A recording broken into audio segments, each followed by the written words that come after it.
राज्यभरात गेल्या अनेक दिवसापासून मोठ्या प्रमाणात गुन्हेगारीच्या घटनांमध्ये वाढ झाली आहे। यामध्ये बलात्कार, मारहाण आणि विनयभंगाच्या अधिक घटना समोर आल्या आहेत। अशातच सोलापुरातून देखील एक धक्कादायक घटना समोर आली आहे। सोलापूर शहरातील एका नामवंत खासगी शाळेत एक अत्यंत धक्कादायक घटना घडली आहे। या शाळेत शिक्षण घेत असलेल्या 10वीच्या विद्यार्थिनीचा विनयभंग केल्याची तक्रार 56 वर्षीय शिक्षकाविरोधात दाखल करण्यात आली आहे।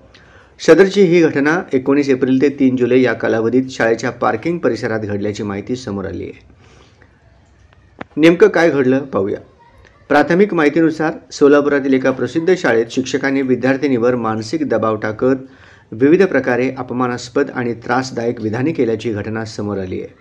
ज्यामध्ये तुला काही ज्ञान नाही, तू काही कामाची नाहीस, तू 10वीत आहेस, चांगली सापडली आहेस, अशा प्रकारच्या धमक्या देत शिक्षक तिला त्रास देत होता। एवढ्यावरच न थांबता शिक्षकाने तिला इतर कोणालाही न सांगण्याची धमकी देखील दिली होती। त्यामुळे या पीडित विद्यार्थिनीने तिच्यासोबत घडणारा हा प्रकार दीर्घ काळ गुपित ठेवला। मात्र शाळेच्या प्राचार्यांच्या ही बाब लक्षात येताच त्यांनी त्या विद्यार्थिनीला धीर देत आणि योग्य सल्ला देत पोलिसांकडे तक्रार करण्यास प्रवृत्त केलं।